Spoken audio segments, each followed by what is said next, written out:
Hello दोस्तों, नमस्कार। मैं डॉक्टर सुरेंद्र प्रसाद खंसली ज्योतिष आचार्य आज ज्योतिष की श्रृंखला में आप सभी लोगों का स्वागत करता हूं।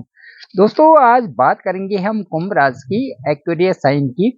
और महीना होगा मई का। और मई के महीने में जो ये 14-15 से और 30-31 तारीख का जो समय है, वो कुंभ राशि के लिए कैसा रहेगा, इसके बारे में बात करेंगे। चलिए, सबसे पहले मैं आपको बताता हूँ। आज 14 मई 2024 है। दिन मंगलवार है और शुक्ल पक्ष की सप्तमी है। इसे गंगा सप्तमी के नाम से भी जाना जाता है। आज का जो राहु काल है वो है 3:41 से और 5:23 तक शाम को। तो इस समय जो राहु काल का समय है, इसमें कोई अच्छे काम, जो शुभ काम है और पहले करने जा रहे हैं, तो उसको उस समय अवॉइड करें। आज पुष्य नक्षत्र है और चंद्रमा की जो राशि है वो कर्क राशि है। तो मैं ये बताऊंगा कि जो जो ये कुंभ राशि है वो 3 नक्षत्रों से बनी हुई है। एक तो शतभिषा है, एक धनिष्ठा है। धनिष्ठा के 2 चरण हैं, शतभिषा के 4 चरण हैं और पूर्वा भाद्रपद के 3 चरण हैं। इस तरह से 9 चरणों से ये राशि बनी हुई है। 3 नक्षत्र के 9 चरणों से ये राशि बनी हुई है। अब इसके जो अक्षर हैं वो हैं गा, गे, गो, सा, सी, सू, से, सो, दा। इस तरह से ये राशि के अक्षर हैं। अब मैं ये बताऊंगा कि जो इस महीने की कौन सी डेट्स हैं जिनमें आपको सावधान रहना है और कौन से ऐसे डेट्स हैं जिनमें आपको अपने सारे काम निपटाने हैं, जो रुकी हुई कार्य हैं। तो 13, 14, 15 जो ये अभी चल रही हैं तारीख, इसमें थोड़ा सावधान रहिए और किसी से ऐसे उलझे नहीं बातों में, क्योंकि जो सामने से जो होगा बात होगी वो तर्कपूर्ण नहीं होगी और आगे आप बढ़ जाएंगे, तो उससे आपके मन पे प्रभाव पड़ेगा। अब मैं ये बताऊंगा कि जो 16 और 17 तारीख है, ये अच्छे परिणाम देने वाले हैं और इन दिनों में आप अच्छे कार्य कर सकते हैं। इसके बाद 18, 19, 20 इस स्वास्थ्य के प्रति थोड़ा सावधान रहिए, अच्छी डाइट लें और अच्छे वातावरण में रहें, ताकि जो है आपका स्वास्थ्य भी ठीक रहे। इसके बाद मैं बताना चाहूँगा, जो 21 से और 27 तारीख तक, 21, 22, 23, 24, 25, 26, 27, ये आपके मान प्रतिष्ठा और सम्मान के दिन है, लाभ प्रतिष्ठा के दिन है। और इन दिनों में आप जो कार्य करना चाहते हैं वो करें, जो आपके सामने है और जो पीछे से आपके रुके हुए कार्य हैं, सबको आप समाधान उनका मिलेगा और आप एक अच्छी तरह से उनको लाभान्वित होकर के आगे बढ़ोगे। 28-29 तारीख को थोड़ा सावधान रहें, जो बड़ा इन्वेस्टमेंट न करें। और 30-31 तारीख आपके लिए सर्वोत्तम दिन है आपके कार्य करने के लिए। चलिए दोस्तों, अब हम ये बात करते हैं कि जो कुंभ राशि है उसकी साढ़े साती चल रही है और 3.5 साल तो पूरे हो गए हैं। तो तकरीबन आधी साढ़े साती आपकी अभी बची हुई है। तो लेकिन फिर भी मैं कहूँगा कि जो आपके आजकल जो ये दिन चल रहे हैं, ये आपके लिए एक उन्नति के लिए है, बशर्ते आप आलस्य को छोड़ें। आलस्य को आपने छोड़ना पड़ेगा, जो हमारा सबसे बड़ा शत्रु है। अब मैं गोचर ग्रह की बात करूं तो गोचर ग्रह में शनि आपकी ही राशि में गोचर कर रहा है। उसके बाद जो बृहस्पति है वो ठीक चतुर्थ भाव में है और उसके बाद केतु छठे हाउस में है। और जो राहु के साथ में जो मंगल की स्थिति है वो है ठीक द्वितीय भाव में। तो ग्रह गोचर की स्थिति ये हुई। अब मैं सबसे पहले आपको सबसे अच्छा बताना चाहता हूँ कि गोचर में जो बृहस्पति का गोचर है वो आपके लिए बहुत ही अच्छा गोचर इस समय दिखाई दे रहा है। और बृहस्पति के गोचर के कारण जो है आपकी कई सारी जो ऐसी परिस्थितियां हैं जो शनि और राहु के द्वारा बन गई हैं, वो उनसे दूर हो रही हैं और बहुत अच्छे परिणाम बृहस्पति आपके लिए ला रहे हैं। तो मैं सबसे पहले कहूँगा कि जो बृहस्पति की 3 दृष्टियाँ होती हैं, एक 5, दूसरा 7 और तीसरा 9। तो जो 5वीं दृष्टि है आपके ठीक अष्टम भाव पे है, जो कुंभ राशि है उसके अष्टम भाव में है। तो अष्टम भाव में जो दृष्टि है वो कुटुंब से आपका स्नेह बढ़ेगा, सुखों की प्राप्ति होगी। संकट में भी यदि आपकी किसी तरह से भी प्रॉब्लम आती है तो आप ये समझेंगे कि ईश्वर मेरे साथ में है और ईश्वर मेरी सहायता कर रहे हैं। इसके साथ-साथ में भाग्य में वृद्धि होगी। ये आपका अष्टम भाव का है, क्योंकि वहाँ पर केतु भी गोचर कर रहे हैं और बृहस्पति की भी वहाँ पर दृष्टि है।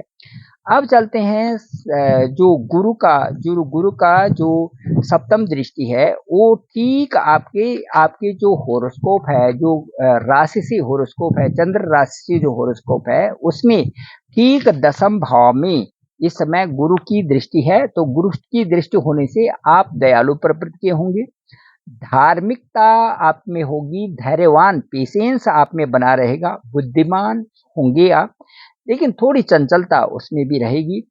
स्पीच जो बोलने का आपका तरीका है वो बहुत अच्छा होगा और पिता से भी अच्छा उच्च पद इस समय आपको प्राप्त हो सकता है। यदि आप कोई कॉम्पिटिटिव एग्जाम में हैं, एग्जाम आप दे रहे हैं, तो मई के महीने में वो आपको बहुत अच्छी सफलता देने वाला है। भाइयों का सहयोग भी आपको मिलेगा और पराक्रम में आपकी सफलता अर्जित होगी। इस तरह से आपके ग्रह गोचर की स्थिति है।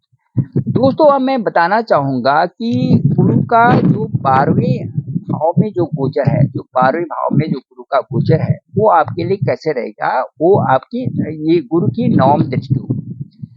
अच्छे कार्य करने होंगे, अभिमान आपको नहीं करना है, वाणी के द्वारा आपको ज़्यादा शत्रु नहीं बनाने हैं, अच्छी वाणी का प्रयोग करना है, थोड़ा कम बोलना है और चिंताएँ नहीं करनी हैं। खर्चे भी जो आपके होंगी वो पद प्रतिष्ठा पे आप अपना स्टैंडर्ड बनाने के लिए जो आप जिस जगह में हैं, उसमें आप खर्चा कर रहे हैं तो अच्छी बात है। आपको अच्छा दिखना है, अच्छा आपको करना है तो उसमें आप खर्चे कर रहे हैं, ये खर्चे आपके होंगे।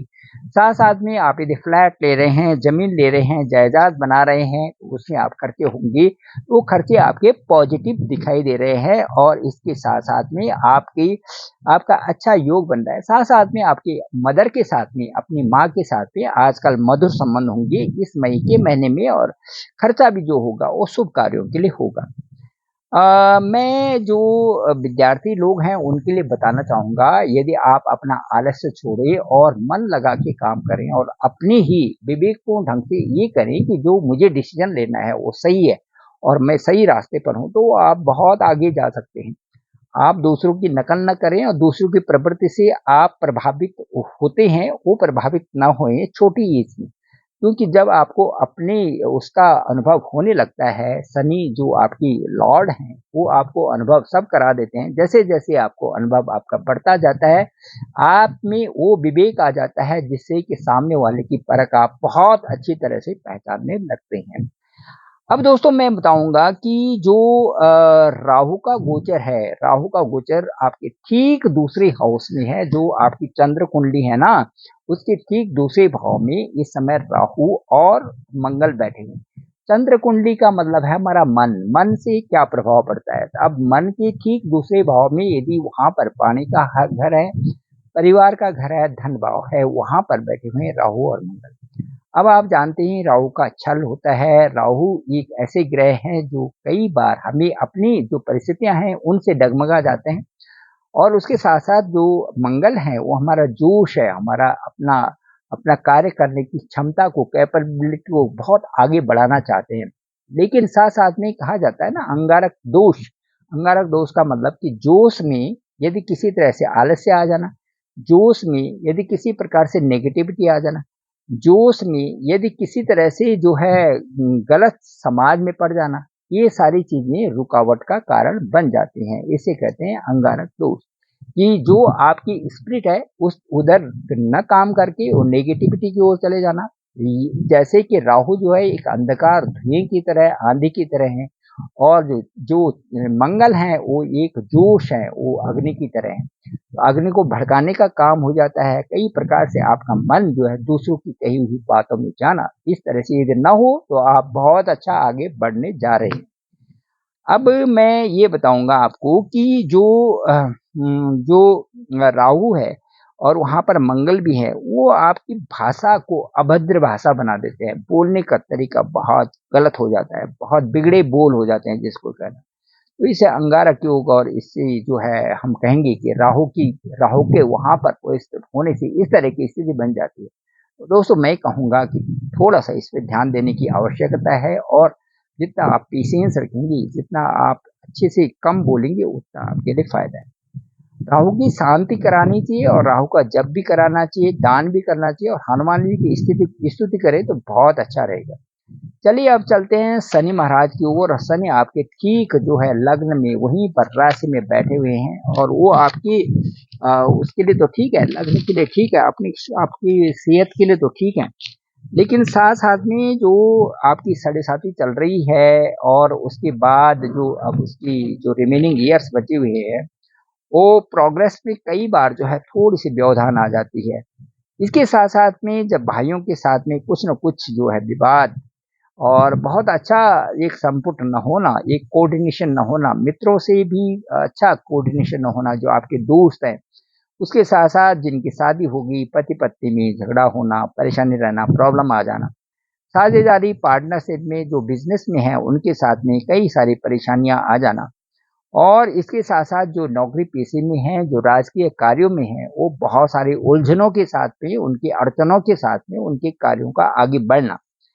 इस तरह से ये स्थिति जो है शनि के आने से अनावश्यक ही बन जाती है, शनि की जहाँ-जहाँ पर दृष्टियाँ हो रही है।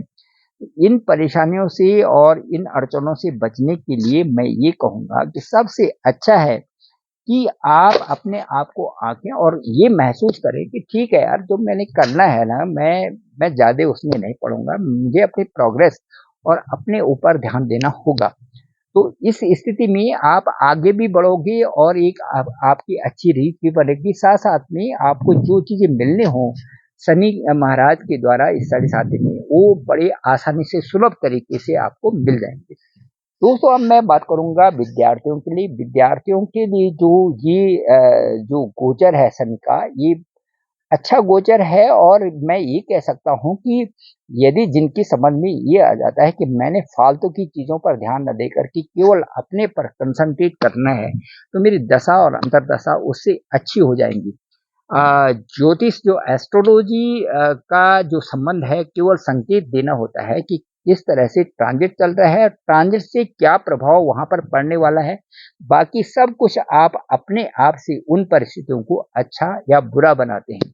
यहाँ से यदि राहु के मैं गुण दोष गिनना चाहूँ तो यदि नेगेटिविटी वाले में चले जाएँ तो अभी जो है परिणाम गलत होते हैं और यदि अच्छाई की तरफ चल रहे हैं तो मंगल से आप वो चीज़ प्राप्त करते हैं राहु के साथ में जो कि कभी हो नहीं पाता, एक नई स्थिति बनते हैं और नया आपको रेपुटेशन मिलता है, हायर रेपुटेशन मिलता है।